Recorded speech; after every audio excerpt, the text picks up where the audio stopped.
মুক্তিযুদ্ধের শ্রেষ্ঠ সন্তানদের প্রতি শ্রদ্ধাঞ্জলি।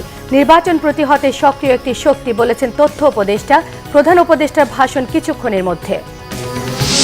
স্বাধীনতা বিরোধীরা আবারও মাথাচাড়া দিচ্ছে। গোলাম আজমের অনুসারীদের জাতির শ্রেষ্ঠ সম্পদ বলা মুক্তিযোদ্ধাদের অপমান, মন্তব্য বিএনপি নেতাদের। নতুন বাংলাদেশে চাঁদাবাজি দখলদারির জায়গা হবে না, হুঁশিয়ারি জামায়াত আমিরের। ৭১ ও ২৪-এর দালালদের বিরুদ্ধে ঐক্যবদ্ধ এনসিপি। দেখছিলেন ক্রাউন সিমেন্ট সংবাদ শিরোনাম। এবারে পুরো সংবাদ। বিজয় দিবসে জাতীয় স্মৃতিসৌধে জাতির শ্রেষ্ঠ সন্তানদের প্রতি বিনম্র শ্রদ্ধা জানিয়েছেন রাষ্ট্রপতি মোহাম্মদ শাহাবুদ্দিন এবং প্রধান উপদেষ্টা অধ্যাপক ডক্টর মোহাম্মদ ইউনূস। এদিকে মহান বিজয় দিবস উপলক্ষে আজ সন্ধ্যে ৬টায় জাতির উদ্দেশ্যে ভাষণ দেবেন প্রধান উপদেষ্টা। মহান বিজয় দিবসে ভোরে সাভারের জাতীয় স্মৃতিসৌধে জাতির বীর সন্তানদের প্রতি শ্রদ্ধা জানান রাষ্ট্রপতি মোহাম্মদ শাহাবুদ্দিন। কিছুক্ষণ নীরবে দাঁড়িয়ে থাকেন তিনি। এ সময় বিউগলে বেজে ওঠে করুণ সুর। এরপর জাতীয় স্মৃতিসৌধে যান প্রধান উপদেষ্টা অধ্যাপক ডক্টর মোহাম্মদ ইউনূস। জাতির শ্রেষ্ঠ সন্তানদের প্রতি বিনম্র শ্রদ্ধা জানান প্রধান উপদেষ্টা। কিছুক্ষণ নীরবে দাঁড়িয়ে থাকেন। এ সময় ৩ বাহিনীর প্রধান, উপদেষ্টাগণ, প্রধান বিচারপতি, বিদেশি কূটনীতিক, উচ্চপদস্থ সামরিক এবং সরকারের উচ্চপদস্থ কর্মকর্তারা উপস্থিত ছিলেন। পরে সাংবাদিকদের তথ্য উপদেষ্টা সৈয়দ রেজওয়ানা হাসান জানান, ৫৪ বছর পর গণ অভ্যুত্থান প্রমাণ করে ৭১-এর বিশ্বাস রাষ্ট্র পূরণ করতে পারেনি। ভোট শান্তিপূর্ণ এবং সুষ্ঠু হবে জানিয়ে তিনি জানান, এটি শক্তি তা ব্যাহত করার চেষ্টা করছে। সরকার তাদের মোকাবেলা করছে। অপশক্তির বিরুদ্ধে সজাগ থাকতে সবার প্রতি আহ্বান জানান তথ্য উপদেষ্টা। আমাদের প্রচেষ্টা হচ্ছে সুষ্ঠু একটা নির্বাচন হবে। আমাদের প্রচেষ্টা হচ্ছে স্বতঃস্ফূর্তভাবে লোকে ভোট দিতে পারবে। আমাদের প্রচেষ্টা হচ্ছে শান্তিপূর্ণভাবে লোকে ভোট দিতে পারবে। এখন এইটাকে ব্যাহত করার জন্য তো একটা শক্তি সমাজে কাজ করছে। সেই শক্তিটাকেও একই সাথে আমাদেরকে প্রতিহত করতে হচ্ছে এবং একই সাথে আমাদেরকে একটা প্রতিরোধ গড়ে তুলতে হচ্ছে। বিজয় দিবসের অনুষ্ঠানে জাতীয় পতাকা নিয়ে সর্বাধিক প্যারাশুটিং করে বিশ্ব রেকর্ড করেছে বাংলাদেশ। এতে ৫৪ জন প্যারাট্রুপার জাতীয় পতাকা হাতে স্কাই ডাইভিং করেন। এটি গিনেস ওয়ার্ল্ড বুকে রেকর্ড। অনুষ্ঠানে প্রধান অতিথি হিসেবে উপস্থিত ছিলেন প্রধান উপদেষ্টা ডক্টর মোহাম্মদ ইউনূস। মঙ্গলবার বেলা ১২টার দিকে তেজগাঁও পুরাতন বিমানবন্দরে বিজয় দিবসের অনুষ্ঠানে এই প্যারাশুটিং করা হয়। ১২,০০০ ফিট উচ্চতা থেকে এই ফ্রি ফল জাম্পে অংশ নেন সেনাবাহিনীর ৪৬ জন, নৌবাহিনীর ৫ জন, বিমান বাহিনীর ২ জন এবং বাংলাদেশ বিনিয়োগ উন্নয়ন কর্তৃপক্ষ বিডার নির্বাহী চেয়ারম্যান চৌধুরী আশিক মাহমুদ বিন হারুন। ৪৯ থেকে ৫৪ নম্বরধারী ফ্রি ফল জাম্পাররা সুদানে নিহত ৬ জন শান্তিরক্ষীদের নাম বুকে ধারণ করেন। এর আগে তেজগাঁও পুরাতন বিমানবন্দরে মহান বিজয় দিবসের এই অনুষ্ঠানে বাংলাদেশ সেনাবাহিনী, নৌবাহিনী এবং বিমান বাহিনী পৃথকভাবে ফ্লাই পাস্ট প্রদর্শন করে। শেষে বিশেষ বিজয় দিবস ব্যান্ড শো আয়োজন করা হয়। স্বাধীনতা বিরোধীরা আবারও মাথাচাড়া দিয়ে উঠছে। জনগণ এদের প্রতিহত করবে বলে মন্তব্য করেছেন বিএনপি মহাসচিব মির্জা ফখরুল ইসলাম আলমগীর। বিজয় দিবসে সকালে রাজধানীতে শহীদ জিয়ার মাজারে শ্রদ্ধা নিবেদন শেষে তিনি এমন মন্তব্য করেন। বলেন, বাংলাদেশের স্বাধীনতাকে অক্ষুণ্ণ রাখার যে সংগ্রাম সেটি সব সময় অব্যাহত রাখবে বিএনপি। এর আগে দলের স্থায়ী কমিটির অন্যান্য সদস্যদের নিয়ে পুষ্পস্তবক অর্পণ করেন। এছাড়া ঢাকা মহানগরের বিভিন্ন আসনের বিএনপি ঘোষিত সংসদ সদস্য প্রার্থী এবং নেতাকর্মীরাও শহীদ জিয়ার মাজারে শ্রদ্ধা জ্ঞাপন করেন।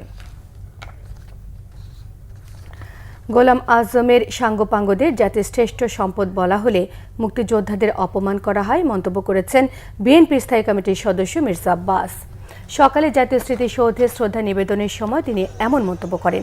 এছাড়া ৭১কে ২৪-এর সঙ্গে না মেলানোর আহ্বানও জানান বিএনপির এই নেতা। স্থায়ী কমিটির আরেক সদস্য ডক্টর আব্দুল মঈন খান বলেন, যে স্বপ্ন নিয়ে শহীদ জিয়াউর রহমান স্বাধীনতা ঘোষণা করেছেন, ক্ষমতায় গেলে বিএনপি তা বাস্তবায়ন করবে।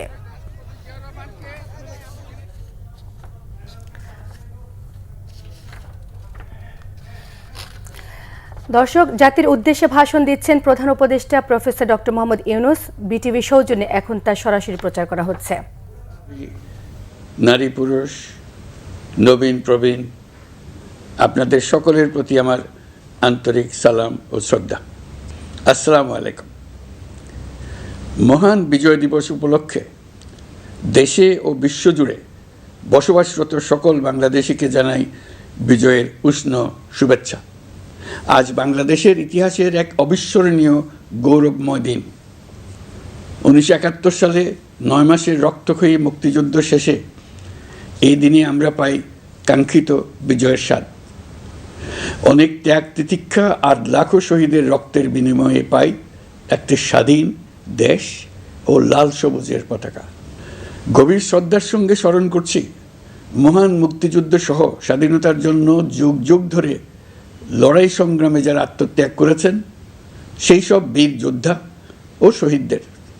তাদের এই অবদান আমাদের অন্যায় অত্যাচারের বিরুদ্ধে রুখে দাঁড়ানোর প্রেরণা ও সাহস যোগায়, সকল সংকট সংগ্রামে দেখায় মুক্তির পথ।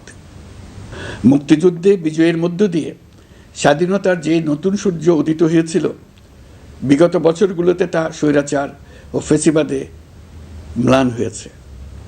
জুলাই গণ অভ্যুত্থানের মধ্য দিয়ে আমরা আবারও একটি বৈষম্যহীন, দুর্নীতিমুক্ত, স্বাধীন ও সার্বভৌম গণতান্ত্রিক রাষ্ট্র ব্যবস্থা প্রতিষ্ঠার সুযোগ পেয়েছি।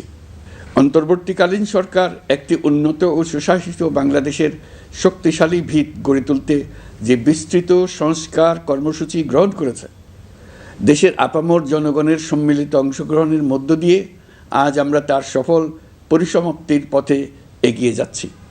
প্রিয় দেশবাসী, আপনাদের সামনে আজ উপস্থিত হয়েছি অত্যন্ত ব্যথিত হৃদয়ে। এই আনন্দের দিনে গভীর বেদনার সঙ্গে জানাচ্ছি, জুলাই অভ্যুত্থানের সম্মুখ যোদ্ধা, ইনকিলাব মঞ্চের মুখপাত্র শরীফ ওসমান হাদির উপর সম্প্রতি যে হামলার ঘটনা ঘটেছে, তা শুধু একজন ব্যক্তির উপর আঘাত নয়, এটি বাংলাদেশের অস্তিত্বের উপর আঘাত, আমাদের গণতান্ত্রিক পথ চলার উপরে আঘাত। শরীফ ওসমান হাদি বর্তমানে সংকটাপন্ন অবস্থায় চিকিৎসাধীন।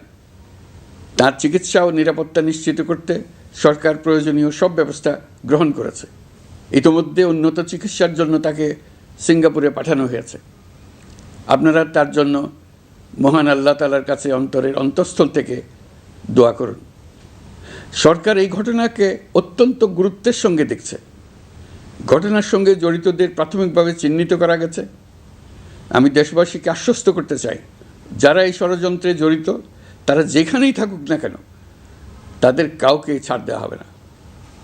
আমি পরিষ্কারভাবে বলতে চাই, পরাজিত শক্তি ফ্যাসিস্ট টেররিস্টদের এই অপচেষ্টা সম্পূর্ণভাবে ব্যর্থ করে দেওয়া হবে। ভয় দেখিয়ে, সন্ত্রাস ঘটিয়ে বা রক্ত ঝরিয়ে এদেশের গণতান্ত্রিক অগ্রযাত্রা কেউ থামাতে পারবে না। আপনাদের প্রতি আহ্বান জানাই, সংযম বজায় রাখুন, অপপ্রচার বা গুজবে কান দেবেন না। ফ্যাসিস্ট টেররিস্টরা যারা অস্থিরতা সৃষ্টি করতে চায়, আমরা অবশ্যই ঐক্যবদ্ধ হয়ে তাদের মোকাবেলা করব, তাদের ফাঁদে পা দেব না। পরাজিত ফ্যাসিস্ট শক্তি এদেশের পবিত্র মাটিতে আর কোনো দিন ফিরে আসবে না। প্রিয় দেশবাসী, আমাদের তরুণদের রক্ষা করুন, তাহলেই আমরা সবাই এবং আমাদের প্রিয় মাতৃভূমি রক্ষা পাবে। যারা দেশ ছেড়ে পালিয়ে গেছে তারা বুঝে গেছে, তরুণ যোদ্ধারা তাদের পুনরুত্থানের পক্ষে ভীষণ রকম বাধা। এই অস্ত্রহীন, ভীতিহীন, ব্যক্তিগত স্বার্থ সম্বন্ধে সম্পূর্ণ উদাসীন, দৈনন্দিন এই চেহারার ছেলে মেয়েদের নিয়ে তাদের সাংঘাতিক ভীতি। তাদের লক্ষ্য হলো নির্বাচন আসার আগেই পথের এই বাধাগুলো সরিয়ে ফেলা, নিজেদের রাজত্ব আবার কায়েম করা। তাদের বন্ধুরা যতদিন তাদের সঙ্গে আছে ততদিন তারা এই স্বপ্ন দেখবে। নির্বাচন হয়ে গেলে তাদের বন্ধুরা সমর্থন জোগাতে বেকায়দায় পড়বে। সেজন্যই তো এত তাড়াহুড়া। তারা চায় নির্বাচনের আগেই তাদের ফিরে আসা নিশ্চিত করতে। নানা ভঙ্গিতে এটা তারা করবে। এই চোরাগুপ্তা খুন করার যে উদ্যোগ, তার একটা রূপ। আরও কঠিনতর পরিকল্পনা নিয়ে তাদের প্রস্তুতি আছে। দেশের সবাইকে জোর গলায় বলতে হবে, আমরা তরুণদের রক্ষা করব। এখানে পুরনো আমলের দাসত্ব মেনে যারা আছে তাদেরকে দাসত্ব থেকে বের হয়ে আসতে হবে। উৎসবমুখর শান্তিপূর্ণ নির্বাচন করে আমরা সবাই মিলে দেশের উপর আমাদের পরিপূর্ণ দখল প্রতিষ্ঠিত করব। নির্বাচন অবধি আর বাকি মাত্র 2 মাস। আমরা তাদের উপর নজর রাখব এবং বাকি দিনের প্রতিটি দিন উৎসবমুখর করে রাখব। যেহেতু আমাদের কিশোর কিশোরী, তরুণ তরুণীদের মনে কোনো ভয় ডর নেই, তাই তারা নির্বাচনের আগের 2 মাসের প্রতিটি মুহূর্তকে উৎসবমুখর করে রাখবে। সব রকমের হিংসা কোন্দল থেকে দেশকে বাঁচিয়ে রাখবে।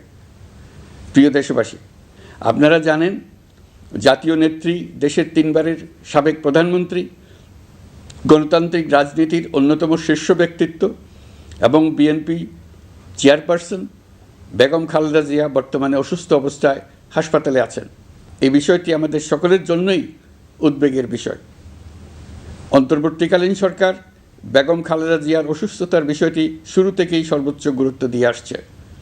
বেগম খালেদা জিয়া বাংলাদেশের ইতিহাসের একটি গুরুত্বপূর্ণ অধ্যায়ের অবিচ্ছেদ্য অংশ। বাংলাদেশের স্বাধীনতা, সার্বভৌমত্ব ও গণতন্ত্রের প্রতি তার অবিচল অঙ্গীকার, দেশের উন্নয়নে তার অবদান এবং তার প্রতি জনগণের শ্রদ্ধাময় আবেগ বিবেচনা নিয়ে সরকার ইতিমধ্যেই তাকে রাষ্ট্রের অতি গুরুত্বপূর্ণ ব্যক্তি হিসেবে ঘোষণা দিয়েছে।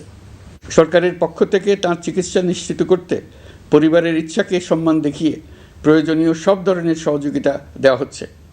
দেশে চিকিৎসার পাশাপাশি প্রয়োজনীয় বিদেশে উন্নত চিকিৎসার ব্যবস্থা সহ সব বিষয় বিবেচনায় রয়েছে।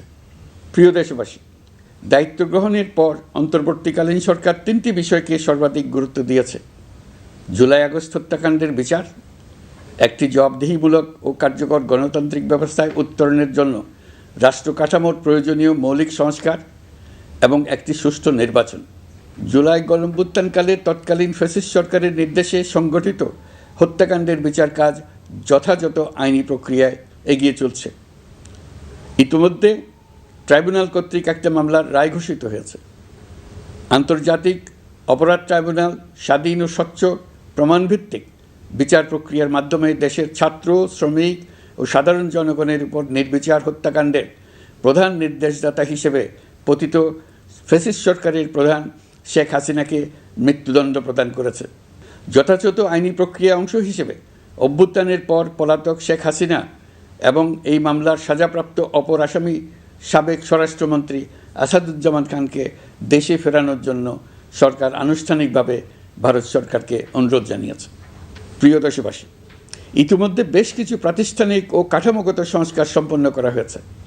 কয়েক ডজন পুরনো আইন সংশোধন করা হয়েছে এবং বেশ কয়েকটি নতুন আইন প্রণয়ন করা হয়েছে। সংস্কারের সবচেয়ে বড় পদক্ষেপ হচ্ছে জুলাই জাতীয় সনদ। মৌলিক সাংবিধানিক সংস্কার নিশ্চিত করার জন্য এটি আদেশ আকারে জারি করা হয়েছে। জুলাই জাতীয় সনদ বাস্তবায়নে এখন নাগরিকদের অনুমোদন নেওয়ার পালা। তাই আগামী নির্বাচনে আপনাদের সিদ্ধান্ত অপরিসীম গুরুত্বপূর্ণ। গণতান্ত্রিক ভবিষ্যতের পথরেখা এখান থেকে সূচিত হবে। আগামী সংসদ নির্বাচনের সময় একই সঙ্গে জুলাই জাতীয় সনদের উপর গণভোট অনুষ্ঠিত হবে। এই গণভোটে আপনারা হ্যাঁ না ভোটের মাধ্যমে সংস্কারের পক্ষে বা বিপক্ষে মতামত দিন। নির্বাচন কমিশন ইতিমধ্যে নির্বাচনের তফসিল ঘোষণা করেছে। আগামী 12ই ফেব্রুয়ারি সাধারণ নির্বাচন ও গণভোট অনুষ্ঠিত হবে। এই লক্ষ্যে যাবতীয় প্রস্তুতি চূড়ান্ত করা হয়েছে। সরকার নির্বাচন কমিশনকে সর্বাত্মক সহযোগিতা দিয়ে যাচ্ছে। প্রিয় দেশবাসী, এবারের নির্বাচন ও গণভোট বাংলাদেশের ভবিষ্যৎ পথরেখা নির্ধারণের এক ঐতিহাসিক মুহূর্ত। আমরা কোন ধরনের রাষ্ট্র প্রত্যাশা করি তা নির্ভর করবে গণভোটের ফলাফলের উপরে। এই ভোটের মাধ্যমে ঠিক হবে নতুন বাংলাদেশের চরিত্র, কাঠামো ও অগ্রযাত্রার গতিপথ। আমরা চাই এই নির্বাচন হোক সত্যিকার অর্থে উৎসবমুখর, অংশগ্রহণমূলক, শান্তিপূর্ণ এবং সর্বোপরি সুষ্ঠু। নির্বাচনকে ঘিরে নিরাপত্তা, প্রশাসনিক প্রস্তুতি, প্রযুক্তিগত সহায়তা এবং পর্যবেক্ষণের প্রতিটি ধাপকে আমরা অত্যন্ত গুরুত্বের সঙ্গে বিবেচনা করছি। একটি গ্রহণযোগ্য নির্বাচন আয়োজনের জন্য প্রয়োজনীয় সব ব্যবস্থা গ্রহণে আমরা প্রতিশ্রুতিবদ্ধ। একটি বিষয় বারবার মনে করিয়ে দিতে চাই, নতুন বাংলাদেশ গঠনের দায়িত্ব আমাদের সবার। আপনাদের মূল্যবান ভোটেই আমাদের রাষ্ট্রের ভবিষ্যৎ নির্ধারণ করবে। তাই ভোটকে শুধু কাগজে একটা সিল মারার আনুষ্ঠানিকতা হিসেবে দেখলে হবে না, বরং এটি হবে নতুন রাষ্ট্র বিনির্মাণে আপনার সক্রিয় অংশগ্রহণ, গণতান্ত্রিক অধিকার চর্চা এবং দেশকে এগিয়ে নিতে সরাসরি অবদান। দেশের মালিকানা আপনাদের হাতে, আর সেই মালিকানারই স্বাক্ষর আপনার ভোট। এই নির্বাচনের গ্রহণযোগ্যতা ও পবিত্রতা রক্ষার জন্য রাজনৈতিক নেতৃত্বের ভূমিকা অপরিসীম। আমি দেশের প্রতিটি রাজনৈতিক দলের নেতৃবৃন্দের প্রতি উন্মুক্ত আহ্বান জানাচ্ছি, আপনারা একে অপরকে প্রতিযোগী হিসেবে দেখবেন, কখনো শত্রু হিসেবে দেখবেন না। নির্বাচনের মাঠে এমন একটি সুষ্ঠু, গ্রহণযোগ্য, শান্তিপূর্ণ পরিবেশ তৈরি করুন যাতে দেশের মানুষ গণতান্ত্রিক প্রক্রিয়ার প্রতি আরও আত্মবিশ্বাসী হয়ে ওঠেন। যারা ভোট বাক্স ডাকাতি করবে তারা দেশের মানুষের স্বাধীনতা হরণকারী, তারা নাগরিকদের দুশমন। তাদের থেকে নাগরিকদের রক্ষা করা আমাদের সবার অবশ্য কর্তব্য। ভোট জনগণের ভবিষ্যৎ রচনার অক্ষর। ভোট বাক্সে ভোট জমা দিতে না পারলে কাঙ্ক্ষিত ভবিষ্যৎ আর রচনা করা যাবে না। আপনার ভোট আপনি সযত্নে ভোট বাক্সে দিয়ে আসুন। কেউ বাধা সৃষ্টি করলে তাকে সুশৃঙ্খলভাবে প্রতিহত করুন। আইনশৃঙ্খলা বাহিনীর সহযোগিতা নিন। ভোটের উপর নির্ভর করছে আপনার আমার সবার ভবিষ্যৎ, আপনার আমার সন্তানের ভবিষ্যৎ। যোগ্য লোককে ভোট দেন, জাতির ভবিষ্যৎ নিশ্চিত করুন। মনে রাখবেন, ভোট রক্ষা করা দেশ রক্ষা করার সমান দায়িত্ব। ভোট রক্ষা করুন, দেশকে রক্ষা করুন। ভোট দেশকে এগিয়ে নিয়ে যাওয়ার গাড়ির চাকা। এই চাকা কাউকে চুরি করতে দেবেন না। আসন্ন জাতীয় নির্বাচন ও গণভোটকে সামনে রেখে প্রশাসনকে আরও কার্যকর, নিরপেক্ষ ও নির্বাচনী পরিবেশের উপযোগী করতে সরকার মাঠ প্রশাসন ও পুলিশ প্রশাসনে বেশ কিছু রদবদল করেছে। এই পরিবর্তনগুলো কারো প্রতি অনুরাগ বা বিরাগ প্রসূত নয়। এগুলো করা হয়েছে দক্ষতা, যোগ্যতা এবং পেশাগত সক্ষমতার ভিত্তিতে। আমাদের লক্ষ্য একটাই, দেশের প্রতিটি ভোটার যেন ভোট দিতে পারেন নিরাপদ পরিবেশে, ভয়মুক্ত মনে এবং সর্বোচ্চ স্বাধীনতায়। নির্বাচন কমিশন যদি মনে করে আরও কোনো পদক্ষেপ প্রয়োজন, তা কমিশন অবশ্যই গ্রহণ করবে। প্রিয় দেশবাসী, জুলাই সনদ জাতির ভবিষ্যৎ পথযাত্রার একটি ঐতিহাসিক দলিল। এই সনদে আমরা যে সংস্কারমালা প্রস্তাব করেছি, রাজনৈতিক স্থিতিশীলতা, বিশ্বাসযোগ্য নির্বাচন, প্রশাসনিক জবাবদিহিতা, দুর্নীতি হ্রাস, অর্থনৈতিক পুনর্গঠন এবং সমাজে সম অধিকার প্রতিষ্ঠা, এসব বাস্তবায়নের জন্য প্রয়োজন জনগণের সুস্পষ্ট মতামত। কারণ একটি জাতীয় রূপান্তর কখনই একক নেতৃত্ব বা একটি প্রশাসনের মাধ্যমে টেকসই হয় না। জনগণকেই চূড়ান্ত সম্মতি দিতে হয়। এই কারণেই আমরা গণভোটের আয়োজন করেছি, যাতে দেশের ভবিষ্যৎ সংস্কার দিশা নির্ধারণে জনগণ সরাসরি সিদ্ধান্ত দিতে পারেন। এই গণভোট হবে বাংলাদেশের ইতিহাসে নতুন মাইলফলক। এখানে আপনাদের প্রতিটি ভোট আগামী দিনের রাষ্ট্র ব্যবস্থার ভিত্তি স্থাপন করবে। এবারের নির্বাচনটি অনেক বেশি গুরুত্বপূর্ণ, কারণ একই দিনে এবার দুটি ভোট, একটি সংসদ সদস্য নির্বাচনের ভোট আর একটি গণভোট, যার প্রভাব হবে শতবর্ষব্যাপী। কাজেই অবশ্যই ভোট দেন, ভবিষ্যৎ নিশ্চিত করুন। এর মাধ্যমে আপনারা জানিয়ে দিন, আপনারা কি জুলাই সনদের সংস্কার কাঠামোকে এগিয়ে নিতে চান কি চান না। আপনাদের ভোটই নির্ধারণ করবে রাষ্ট্র কোন পথে অগ্রসর হবে, প্রশাসন কোন কাঠামোয় পুনর্গঠিত হবে এবং নতুন বাংলাদেশ কেমন রূপ পাবে। প্রিয় দেশবাসী, আপনারা জানেন জুলাই অভ্যুত্থানের সময় আমাদের প্রবাসী ভাই বোনেরা কী তৎপরতার সঙ্গে এগিয়ে এসেছিলেন। ফেসিবাদের মসনদ গুড়িয়ে দিতে তারা অভূতপূর্ব ভূমিকা রেখেছেন। প্রবাসীদের এই ভূমিকা শুধু জুলাইয়েই নয়, আমরা দেখেছি 1971 সালের মহান স্বাধীনতা সংগ্রামের সময়ও। কিন্তু পরিতাপের বিষয় হচ্ছে, আমাদের এই প্রবাসী ভাই বোনেরা কখনোই ভোটাধিকার পাননি। অন্তর্বর্তীকালীন সরকারের সক্রিয় উদ্যোগের ফলে প্রথমবারের মতো লাখো লাখো প্রবাসী এবার পোস্টাল ব্যালটের মাধ্যমে ভোট দিতে যাচ্ছেন। এর ফলে প্রবাসীরা অত্যন্ত আনন্দিত, আমরাও আনন্দিত। একই সঙ্গে অনেক প্রবাসী নানা জটিলতায় উদ্যোগে সামিল হতে না পেরে ব্যথিত। আপনাদের আবেগের প্রতি আমরা শ্রদ্ধা রেখে বলছি, এবারের যে ধারা শুরু হলো তা ভবিষ্যতে থামবে না। আগামীতে আপনারা সবাই এই প্রক্রিয়ায় সামিল হতে পারবেন। প্রিয় দেশবাসী, আজ আমি আপনাদের সামনে আমাদের রাষ্ট্রের ন্যায় বিচার, আইন শৃঙ্খলা ও মানবাধিকার পরিস্থিতির বিষয়ে কিছু গুরুত্বপূর্ণ অগ্রগতি তুলে ধরতে চাই। একটি আধুনিক, ন্যায়ভিত্তিক ও জবাবদিহিমূলক রাষ্ট্র প্রতিষ্ঠার জন্য বিচার বিভাগকে স্বাধীন করা অত্যাবশ্যক। বহুদিন ধরে বিচার বিভাগ প্রশাসনের বিভিন্ন কাঠামোগত সীমাবদ্ধতার কারণে তার পূর্ণ সম্ভাবনা অনুযায়ী কাজ করতে পারেনি। এটি জনগণের ন্যায় বিচার পাওয়ার অধিকারের বাধা সৃষ্টি করেছে আর রাষ্ট্রের উপর মানুষের আস্থাকেও দুর্বল করেছে। অন্তর্বর্তীকালীন সরকারের অন্যতম বড় পদক্ষেপ বিচার বিভাগের প্রশাসনিক স্বাধীনতা নিশ্চিত করা। আনন্দের সঙ্গে আপনাদের জানাতে চাই, ইতিমধ্যে বিচার বিভাগকে স্বতন্ত্র প্রশাসনিক কাঠামো দিয়ে পৃথক সচিবালয় গঠন করা হয়েছে। এই পদক্ষেপ বাংলাদেশের বিচার ব্যবস্থার সংস্কারের ইতিহাসে একটি যুগান্তকারী মাইলফলক। এখন থেকে আর রাজনৈতিক কোনো চাপ বা প্রভাবের মাধ্যমে বিচারিক স্বাধীনতা যাতে ব্যাহত না হয় সে নিশ্চয়তা আরও জোরদার হবে। প্রিয় দেশবাসী, আমাদের দেশের পুলিশ প্রশাসন দীর্ঘদিন ধরে নানা সমস্যার মুখোমুখি। ফ্যাসিস্ট আমলের দুর্নীতি, ক্ষমতার অপব্যবহার ও স্বার্থান্বেষী নিয়োগের কারণে সাধারণ মানুষ পুলিশের প্রতি আস্থা হারিয়েছে। আমরা চাই এই আস্থা পুনঃপ্রতিষ্ঠিত হোক। সেই লক্ষ্যে গৃহীত হয়েছে পুলিশ কমিশন অধ্যাদেশ 2025। ফ্যাসিবাদী শাসন আমলে আমাদের মানবাধিকারহীন এক ভয়াবহ রাষ্ট্রে বসবাস করতে বাধ্য করা হয়েছিল। অথচ সেই ফ্যাসিস্ট সরকারিও জাতীয় মানবাধিকার কমিশন নামে একটি সংস্থার অস্তিত্ব ছিল। মূলত আজ্ঞাবহ লোকদের দ্বারা এই ধরনের প্রতিষ্ঠানগুলো পরিচালিত হতো নিজেদের অপকর্মের বৈধতা নিশ্চিত করার স্বার্থে। এই অসাধু ব্যবস্থার পরিসমাপ্তি ঘটানোর উদ্দেশ্যে অন্তর্বর্তীকালীন সরকার জাতীয় মানবাধিকার কমিশন অধ্যাদেশ 2025 জারি করেছে। প্রিয় দেশবাসী, আমরা আজ এক নতুন ইতিহাসের দোরগোড়ায় দাঁড়িয়ে আছি।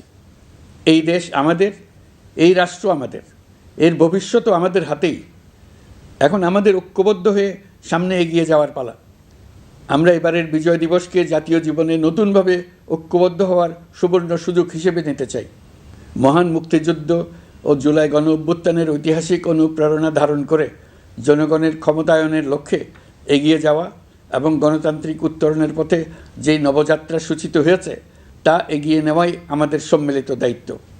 আসুন শতবর্ষের সংগ্রাম ও বহু কষ্টে অর্জিত স্বাধীনতাকে পূর্ণতা দিতে নতুন প্রজন্মের জন্য একটা নিরাপদ, সুখী ও সুন্দর বাংলাদেশ গড়ে তোলে।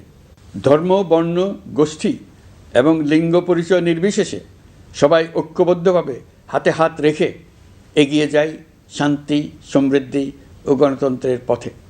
আসুন ন্যায় বিচার, গণতন্ত্র, মানবিকতা ও উন্নয়নের পথে একসঙ্গে এগিয়ে যাই। সবাইকে আবারও মহান বিজয় দিবসের আন্তরিক শুভেচ্ছা জানাচ্ছি। আল্লাহ হাফিজ।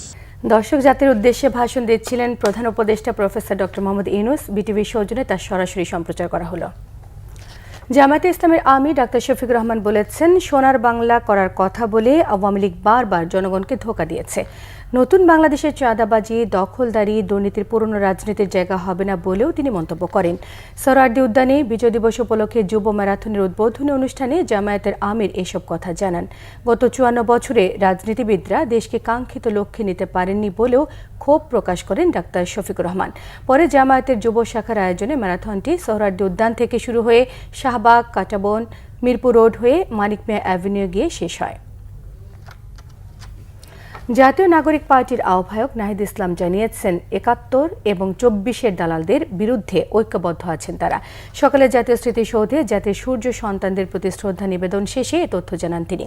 বলেন, 54 বছরে বারবার জনগণের সঙ্গে প্রতারণা করা হয়েছে। সাম্য এবং মানবিক মর্যাদার পরিবর্তে দেশে ফ্যাসিবাদ প্রতিষ্ঠা করা হয়েছিল। সে ফ্যাসিস্ট শক্তি এখন দেশকে অস্থিতিশীল এবং নির্বাচন বানচালের চক্রান্ত করছে। নাহিদ ইসলাম জানান, হাদির ওপর হামলাকারীদের এখনও গ্রেফতার করতে পারেনি সরকার। পুলিশের ওপর নির্ভরশীল হয়ে থাকলে জীবন নিরাপদ থাকবে না বলেও তিনি মন্তব্য করেন। জাতীয় নির্বাচনের দিন গণভোটে হ্যাঁয়ের পক্ষে গণজোয়ার তৈরিতে এনসিপি প্রার্থীরা কাজ করবেন বলেও জানিয়েছেন নাহিদ ইসলাম। যথাযোগ্য মর্যাদায় নানা কর্মসূচিতে সারা দেশে উদযাপন হচ্ছে মহান বিজয় দিবস। দিবসটি উপলক্ষে রাত 12:01 রাজশাহী কলেজ শহীদ মিনারে শ্রদ্ধা জানায় বিএনপি চেয়ারপারসনের উপদেষ্টা মিজানুর রহমান, সাবেক মেয়র মোসাদ্দেক হোসেন বুলবুল সহ যুবদল, ছাত্রদল এবং শ্রমিক দলের নেতাকর্মীরা। বিভাগীয় নগরী রংপুরে দিবসের প্রথম প্রহরে স্থানীয় কেন্দ্রীয় শহীদ মিনারে শ্রদ্ধা নিবেদন করে BNP, Jatiya party, NCP, Jasad, Basad, Rangpur press club সহ বিভিন্ন রাজনৈতিক দল এবং সহযোগী সংগঠনের নেতৃবৃন্দ, সামাজিক, সাংস্কৃতিক এবং পেশাজীবী সংগঠনও 71 বার তোপধ্বনি আর শ্রদ্ধাঞ্জলি অর্পণের মধ্য দিয়ে ভৈরবে মহান বিজয় দিবসের প্রথম প্রহর উদযাপিত হয়। সূর্য উদয়ের সঙ্গে সঙ্গে বীর শহীদদের প্রতি শ্রদ্ধা জানান ধামরাই উপজেলা নির্বাহী কর্মকর্তা, বীর মুক্তিযোদ্ধাদের সংগঠন সহ নানা শ্রেণী পেশার মানুষ। নওগাঁয় শহরের মুক্তির মোড়ে শহীদ মুক্তিযোদ্ধাদের স্মৃতিস্তম্ভে শ্রদ্ধা জানান জেলা প্রশাসক সহ বিভিন্ন শ্রেণী পেশার মানুষ। নরসিংদীতে দিবসটি উপলক্ষে সকাল 6:30 জেলা প্রশাসকের কার্যালয়ে শহীদ মুক্তিযোদ্ধা স্মৃতিস্তম্ভে শ্রদ্ধা জানান জেলা প্রশাসক মোহাম্মদ আনোয়ার হোসাইন। পাবনায় মুক্তিযুদ্ধের স্মৃতিসৌধ দুর্জয় পাবনায় শ্রদ্ধা জানান জেলা প্রশাসক, পুলিশ সুপার সহ সর্বস্তরের জনতা। রাঙামাটি কেন্দ্রীয় শহীদ মিনারে শহীদদের প্রতি শ্রদ্ধা জ্ঞাপন করেন জেলা প্রশাসক, বীর মুক্তিযোদ্ধা সহ বিভিন্ন রাজনৈতিক সামাজিক সংগঠনের নেতারা। দেশের বিভিন্ন জায়গার আরও কিছু খবর নিয়ে এখন থাকছে ডেস্ক রিপোর্ট। বিজয় দিবস উপলক্ষে মোংলা বন্দরে জনসাধারণের জন্য উন্মুক্ত রাখা হয় বাংলাদেশ নৌবাহিনী ও কোস্টগার্ডের 3টি যুদ্ধজাহাজ। কোস্টগার্ড পশ্চিম জোনের সদর দপ্তর সংলগ্ন জেটিতে উন্মুক্ত রাখা হয় বিসিজিএস কামরুজ্জামান ও বিসিজিএস তৌহিদ। একই সময় নৌবাহিনীর দিগরাজ ঘাঁটিতে উন্মুক্ত ছিল বানৌজা আবু বক্কর। জাহাজগুলো দেখতে বিভিন্ন স্থান থেকে হাজারো মানুষ ভিড় জমায়। মহান বিজয় দিবস উপলক্ষে রাঙামাটির নানিয়াচরের বুড়িঘাটে বীরশ্রেষ্ঠ মুন্সী আব্দুর রফের সমাধিতে বিজিবির পক্ষ থেকে গভীর শ্রদ্ধা জানানো হয়েছে। সকালে বিজিবি মহাপরিচালকের পক্ষে পুষ্পস্তবক অর্পণ করেন Rangamati sector commander colonel Mohammad Ahsan Habib. আশুলিয়ায় বাংলাদেশ গার্মেন্টস শ্রমিক ইউনিটি ও গার্মেন্টস শ্রমিক ঐক্য জোটের নেতারা মহান মুক্তিযুদ্ধের বীর শহীদদের প্রতি শ্রদ্ধা জানিয়েছেন। চাঁদপুর 3 আসনে বিএনপির মনোনীত সংসদ সদস্য প্রার্থী হিসেবে মনোনয়নপত্র সংগ্রহ করেছেন শেখ ফরিদ আহমেদ। বিকেলে তিনি আনুষ্ঠানিকভাবে চাঁদপুর জেলা রিটার্নিং কর্মকর্তা ও জেলা প্রশাসক মোহাম্মদ নাজমুল ইসলাম সরকারের কার্যালয় থেকে মনোনয়নপত্র সংগ্রহ করেন। নোয়াখালীর কবিরহাট উপজেলায় জামায়াতে ইসলামের সুন্দরপুর ইউনিয়ন জামায়াতে ইসলামের যুব বিভাগের প্রচার সম্পাদক মোহাম্মদ রেজাউল হক আরাফাত সহ 5 নেতাকর্মী বিএনপিতে যোগদান করেছেন। এদিকে নোয়াখালীর কোম্পানিগঞ্জ উপজেলায় টানা 2 মাস ইমামের পেছনে জামায়াতে নামাজ আদায়ের মাধ্যমে ধর্মীয় অনুশীলনে উৎসাহিত করতে ব্যতিক্রম ধর্মী এক প্রতিযোগিতা হয়েছে। এতে টানা 305 ওয়াক্ত জামায়াতে নামাজ আদায় করায় 5 শিশু কিশোরকে বাইসাইকেল উপহার দেওয়া হয়। Bangla vision news desk.